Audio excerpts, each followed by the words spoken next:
Hello, colleagues. Good morning, good afternoon. We're going to start in 1 minute. It says 3 minutes. We mean 1 minute.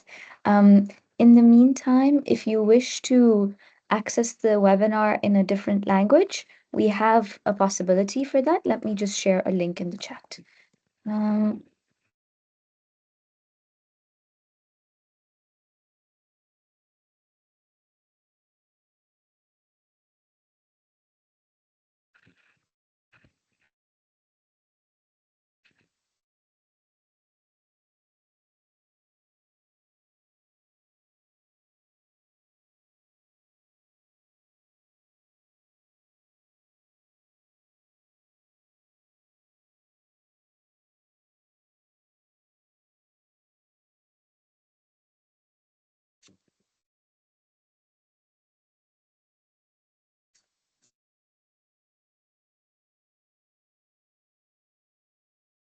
Alrighty, let's get started. So, good morning, good afternoon, good evening, everyone. Thank you for joining this webinar.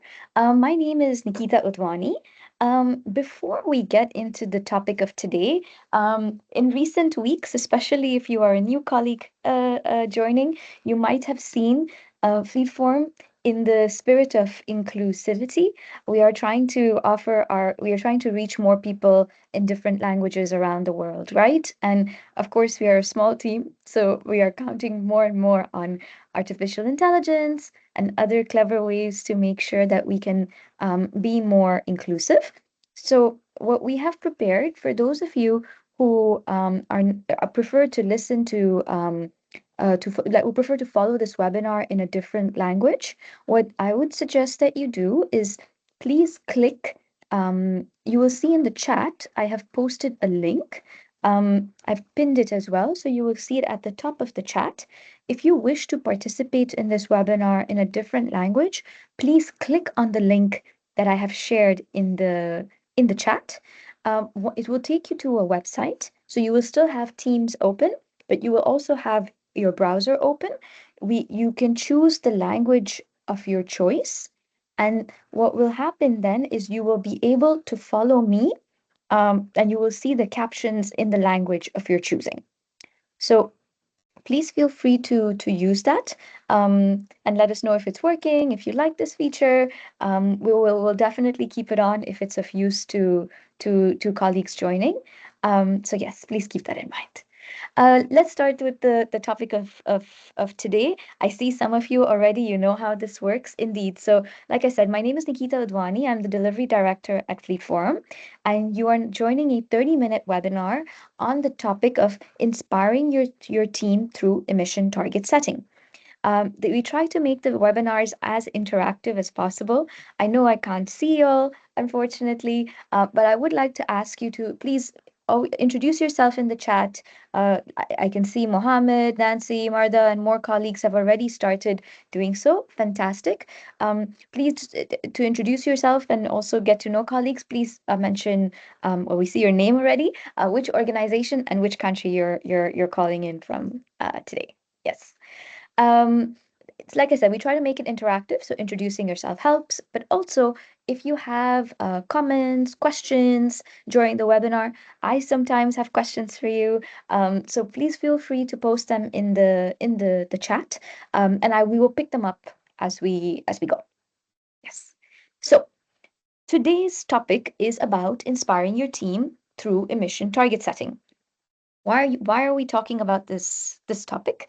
Um, for those of you who are not aware, last year, October, we made a big step with the Fleet Forum community. Our Fleet Forum, we are not-for-profit membership association, and we have almost 50 members. It's a mix of aid and development organizations, some commercial transport companies, and suppliers. And we are delighted that Fleet Forum members came together last year, our humanitarian members, and they signed a commitment. This means they looked at how to, in terms of fleet management, what are the concrete things that we are able to, how do I say, commit to say, okay, this is what we are going to use, and this is how we are going to make sure that our activities are also having a positive impact on the or less negative impact on the environment. So Fleet Forum members signed up for 3 commitments. And we'll be zooming into the first commitment today, which is about baseline set and target setting. So today's webinar is really about how can you inspire your team with the target emission with target emissions. Um, so my first question to you is, do you have a target for reduction of your fleet emissions? And I would like to please ask you to use the chat box. Not yet. As you see, this starts to become a regular question here. So, and I understand colleagues are also being more confident in, okay, we are working on it. Vera says none. Tony says yes. Okay, we start to have some colleagues who say yes. Okay. Um, Colleagues, those of you who have said yes, maybe can I ask you to use the chat box to share how you engaged your stakeholders in setting the target? So I see Razvan, MSF, CRS, and Tony. I'm not sure who Tony is working with. Bear with me. I do know Concern Worldwide in Malawi. Colleagues, can those of you who are saying yes, would you mind sharing with us how you engaged your stakeholders? And if you did not engage your stakeholders, you can also say I did not engage. That's fine. Let's wait for some of our colleagues to share in the chat box, right? And maybe in the meantime, if I can explain while we wait for them to answer how they engage their stakeholders. I mean, uh, I don't think I need to emphasize this too much, but just in case, we really are pushing on the baseline and the setting of targets because we are strong believers of what gets measured gets managed, right? So having a baseline, it's important to know what your current status is in terms of your emissions, but also a target, right? A target expresses your ambition, how far you want to go, how you are going to measure the progress that you make, right? You sort of put you draw a line in the sand to say, okay, we're going in that direction. That is where we are going. This is the target. This is the and it makes it concrete. It makes it tangible. It makes it measurable. So, colleagues, those of you who said yes, I'm still waiting to hear how you engaged your stakeholders, or that you did not. But I see you have become very quiet in the chat. Maybe you did not engage your stakeholders. Um, the reason why I'm asking about this is target setting is a process, right? And you can already engage your stakeholders in the process of setting a target. So today what we're going to be talking about is two pieces. One, how do you engage your stakeholders in while you are setting the target?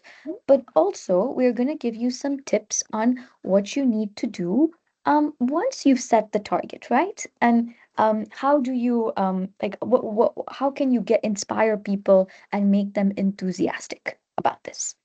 But even before we talk about that, let us perhaps, well, actually, no, let's go directly into the topic, right? Our first piece of advice for you today, I would say, and we see this with many of our, in our trainings as well. One of the, as fleet managers, right, our key role is to support the mandate of the organization, to do this in in a sustainable way, in a safe way, and in a cost efficient way, right? So I think the first thing you can do to engage your stakeholders and inspire your team is that when you are in the process of setting the target, start by engaging your manager and understanding the organization's objectives. So have a discussion with them. What are their expectations in terms of the reduction of fleet emissions? And are there already overall sustainability objectives that the organization needs to stick to? Having that discussion and checking if your organization has targets will is already a critical step because it will help you understand and get a flavor of how to translate the bigger picture into the fleet emissions target. Today, I won't be spending too much time talking about the types of targets, but I will spend a little bit of time because I think this is key in the process of stakeholder engagement and inspiring your team, which is setting your, if you want to inspire your team, you want to inspire the people around you in the target, that it's important to involve them. You technically you could do this by yourself. Of course you can. But the downside of that is that to actually achieve this target, you cannot do that by yourself. You need the different stakeholders around you to change, to take actions, to change their behaviors. So that's why it's important to inspire them from the very beginning. And you do that by making them feel that that your target is their target. And so that's why it's important already from the setting the target phase to keep to involve them in the process. So first step, check what your organization's ambition is, have a conversation with your manager, understand what her or his um, expectations are in terms of the fleet reducing its emissions, and then that will have an impact on the type of target you set.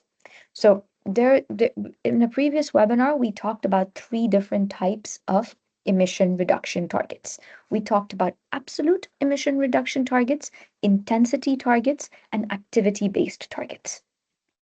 Absolute is when you set a goal based on your baseline and you say, no matter whether we go as an organization, we are not going to exceed, we are going to reduce our emissions, even if our activities grow. An intensity target is more, what it does is it factors in for the fact that your organization might grow or it might downsize, and it's about, you can set it on a number of different characteristics which you can see on my slide. And in essence, what it has a positive impact, but also if you, for example, if your organization is downsizing, technically your emissions would automatically go down, right? Because you would have fewer activities, fewer how do you say, fewer missions to, or fewer transport requests, fewer needs to be made. So when you set a carbon intensity target, you force yourself not only for the emissions to reduce naturally, but for also you to think, okay, per vehicle, per staff member, per passenger, per dollar of our spent of our budget, how are we reducing our targets? But also if your organization is growing, it factors that growth into, it takes that growth into account. So intensity target can be more flexible, but an absolute emission reduction target can also be, when your organization is not downsizing or it's growing, it's definitely the more ambitious type of target to set. And then, of course, we have activity based targets, which is very much looking at what the role of fleet is. So you can do it based on the different actions you are going to take. So, for example, I think Tony mentioned in the chat combining trips when traveling. If you would set an activity based target, you might say something around uh, 50% of our trips will be shared. That's an activity based target. So again, why do we want to talk about these different types of targets? It's important to take this into consideration because when you talk to your manager and you understand the ambition of your organization, you can reflect on this and think, okay, what type of target best takes into consideration my organizational context and also my manager's expectations. Yeah. So this is a little bit what you need to take into consideration while you're at least with your manager. But now let's look more broadly. So I see we have 44 people on the line. I see many of you have not set your target as yet, right? And I think you're joining today's webinar because you do know the importance of taking people on this journey with you, and perhaps you want some tips to understand how to do that. So let's work on this together. I would like to ask you in the chat box, right? Imagine you are going to set a target to reduce your fleet emissions in the next 6 months. Who are you going to engage in that process? I already said your manager, so that you cannot say that one. But can I please ask you to use the chat box to share who other, and it's not about listing a whole list for the sake of it, huh? You will see, for example, on my screen, I just put random names in there. But I would really like you to think, are the key stakeholders that would need to be involved in this? So Razvan and Nancy already say our team. So your immediate team, I understand. Okay. Simon says all the field office transport managers. Okay. Are there more ideas on on which stakeholders would need to be involved in setting the target?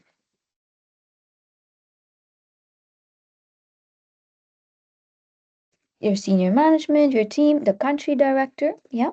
I like that one as well, that you also look at wider management, right? And what their role is in this. Indeed, in previous webinars, we've talked about a lot of different types of actions, but many of them are often not directly related to fleet, right? So it's about changing the way we run our programs, about the money we allocate to purchase vehicles, about journey management, how we combine trips, and that's also a lot with project implementing officers. There we go.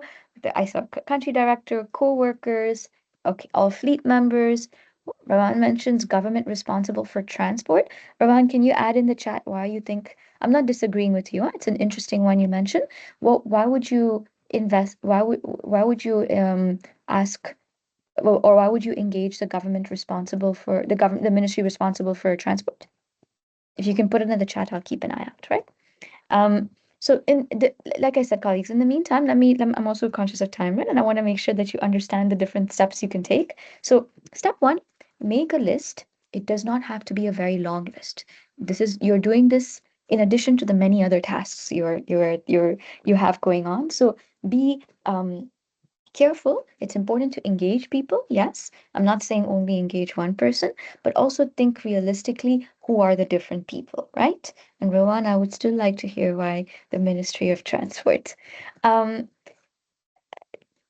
the next step that I would suggest that you do is, once you have that list of stakeholders, it's time now to prioritize your stakeholders and identify the engagement approach. And I've used a very well-known stakeholder matrix. This is not specific to fleet, but the idea is that once you have that list, you will put them in terms of the power and their interest. So, how interested are they in this topic?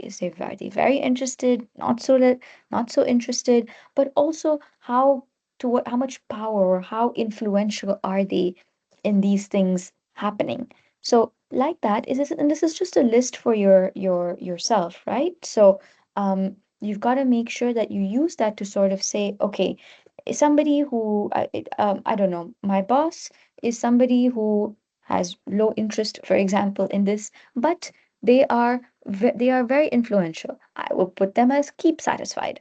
my drivers, they have a lot of influence because they need to change the way they are, they don't have a lot of influence because they need to operate the vehicle. So let's say low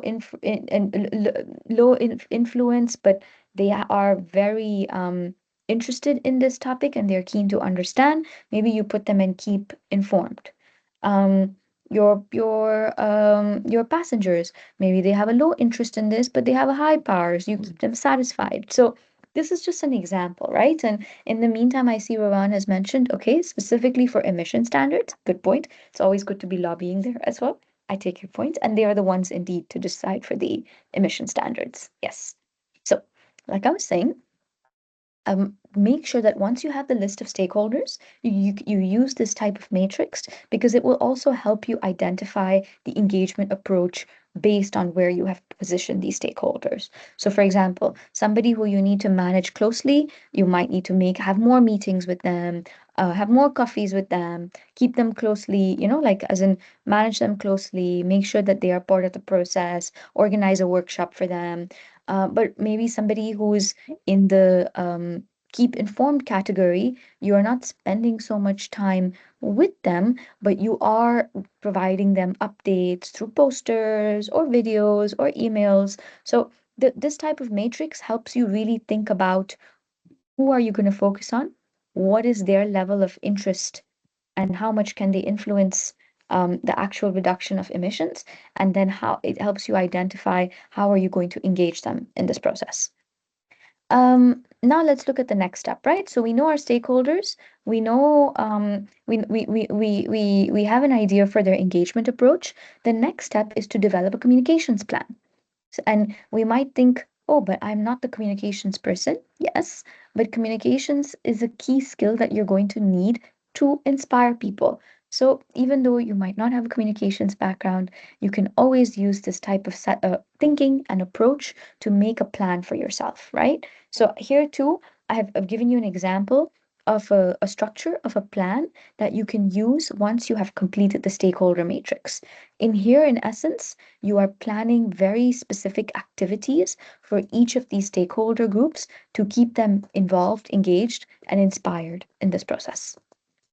So come up with communication activities. And let's say, for example, for some of these stakeholders, you might say, I'm going to organize a workshop for them where we spend some time together identifying and you're gathering active ideas and feedback from them on which actions would really lead to are realistic for your organization and would really lead to a reduction in fleet emissions. So here's what I'm trying to show you with this is I know many of you are fleet experts, and technically you could also just lock yourself up in a room and make your plan for reducing your emissions from one day to another. But well, I don't only say you, together we will all have zero success with this because we would not have engaged the stakeholders who we actually need to count on for the implementation. So this is why running a workshop, for example, gathering ideas from people, or whether it's running a survey, whatever works best in your organization could be a key way to also gather ideas of people. That way, you can use that to then prioritize them, but also to appreciate people and to find the early adopters. Those who have suggested ideas that make it into the plan are more likely to also be the first ones willing to test out and be part of your process. So make sure you solicit these ideas and feedback from people, and then from there, you prioritize the actions. So let's say by now you have your target, you consulted with your manager, you looked at the type of the how your organization is looking at sustainability and how ambitious it's being. You've identified what type of target you want to set. You've translated that into a smart target. You've hosted sessions with your colleagues to gather ideas on what actions you could take to actually achieve that target. Then I think the last tip I would have for you today before we start going into the question session is to make sure that you develop the right visuals to tell the story. So what I mean by this is I know, like I said, I know we are not communications experts, but here's where we can then try to reach out to our communications colleague and see if they can help us, because it's important that once you have your target, you have the idea of how much you want to reduce the emissions, and you know which actions are going to take you there, then it's important to come up with visuals that will help you tell the story. You're going to have to be repeating the story over weeks, months, even years. So it's important to find visuals that will help you, and that people start thinking whenever they hear you speaking about this, they see you using these visuals and they think, ah, yeah, okay, this is what he or she is talking about. Ah, yes, yes. So I've just put some little pictures on. These are just examples. I'm not per se saying absolutely use this format, but what you're seeing in the top left corner is a graph which shows what the current emissions are and what's the plan to reduce them through which set of activities.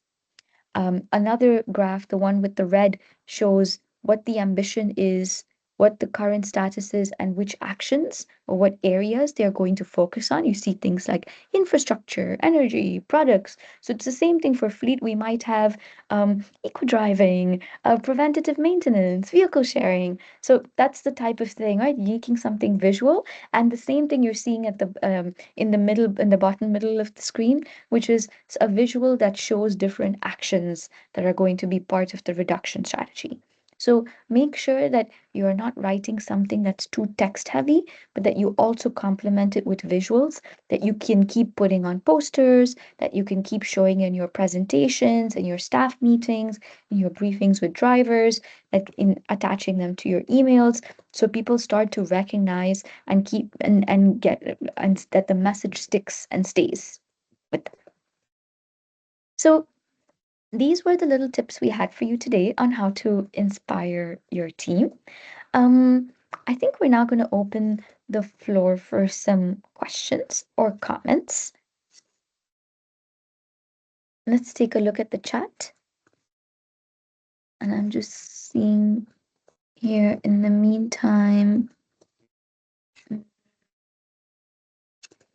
I seeing any questions? Not as yet. I see Laxon, you are using artificial intelligence and you have made a summary of the webinar. Thank you very much. Are there any questions or comments, colleagues? I see some of you have mentioned some more stakeholders that could be involved in the process. Um, Said we can use shared vehicles to reduce emissions. Absolutely. Mary says, I like the aspect of using visuals to communicate progress. Very good. If I can give you a little tip, colleague, something that I've started using more at a personal level, there is a lot of, if you say, Nikita, I'm not I like the idea of visuals, but I'm not a great designer of visuals. How do I, or what can I do, or how can I go about that? There's more and more tools online. You can always look for templates and I'm talking about like free templates, right? So if you Google and you look up templates to present your emission reduction strategy. You look at the little pictures that I shared, right? And you look for templates around that. There are also accounts. I've just showed an example of one of them. To be clear, not related to this brand in any shape or form, but it's just some ideas on free tools that are also available, like Canva. These are designer tools that are very basic. Many of them are, they always have paid subscription models, but you can use the basic versions, the free versions of it as well. And that way you can also make your own designs, right? You don't have to be a communications expert to understand the power of communication and to start doing some own little bit of design work yourself once you have your emission reductions plan. I see there's a question. Janaea says, can you share more light on the stakeholder matrix? Absolutely. I'm going to share my screen once more to walk you through it. Just give me 1 second, Janaea. Thank you for the question. So like I was mentioning, and let me ask you, Chinere, if you also have a follow-up question on what would you like to understand better. And similarly, colleagues, if any of you have used this matrix before, please feel free to share your experience in the chat. How did you use it? What did you learn from this? So Chinere, what the way this matrix works, right? And you can apply it to any transformation project that you are working on, the idea is that you whenever you are implementing a change, you need to take people in the process with you. So many times I think we are good at making project plans. Step one, write the objective. Step two, put the action, write down the actions. But we need to take people in this process. So a stakeholder engagement matrix, what it helps you with is, and it's a simple exercise you can do yourself or with another colleague if you are co-leading or co-implementing the project. And it starts first with making a list of everybody who you think is going to be either influence the like they are going to have it influence the project or they are going to be influenced by the project that you're working on. So that's step one. Just make a list. Write down who are these different stakeholders. And then in step two, the idea is that you are taking this matrix that I've mentioned, and there's two characteristics you need to consider. How interested will people be by this project? And how powerful are they in impacting my project? So, for example, a senior manager, let's say your project needs some budget, or it's about vehicle sharing, right? And senior managers often vehicle sharing is a type of project, for example, where it requires people to adjust their behavior, right? To share. Maybe in the past they would just take the vehicle by themselves. Now they have to plan. They have to sit together with other colleagues. Yeah, it can be nice from some. It can be other people might think, "Ugh, I don't like this." So you really want to get your maybe a senior manager or a program manager is this type of stakeholder who would have high power. They would be the one backing you up when staff are saying, Chineme, I don't like this. Why do I have to share a vehicle? So the this stakeholder engagement matrix, it's basically a thinking and a writing down exercise for yourself on one, who are my stakeholders? But two, how powerful are they and how interested will they be in my project? And so the idea is that you take that list and you put them into you place them on this matrix. And once you place them, you will see that maybe somebody is in the top right box or somebody is in the bottom left box. And based on where in which of these four boxes they are, it will guide you in thinking, do I need to manage them closely? Do I need to keep them informed? It helps you understand how much time you need to invest in these stakeholders. And that then allows you to make a communications plan. For example, if somebody is in the keep informed or monitor box, you might have activities where you are sending an email update or you are giving a short update in a staff meeting. For colleagues who are in the more manage closely or keep satisfied box, you might have talk to them once a month, have a meeting one on one, listen to their concerns, or host a workshop with them. So this is how you can sort of use them. You use this matrix and then make a communications plan for yourself with the different activities. Yeah. I hope this gave you a little bit of a better understanding of how this is working, Chinua, and the steps you need to take. And we share this in this webinar because this is the thought process you have to go through to inspire your people, right? To get them involved in this process. Yeah. So colleagues, this was our webinar for today. I see it is 12:30 on the dot.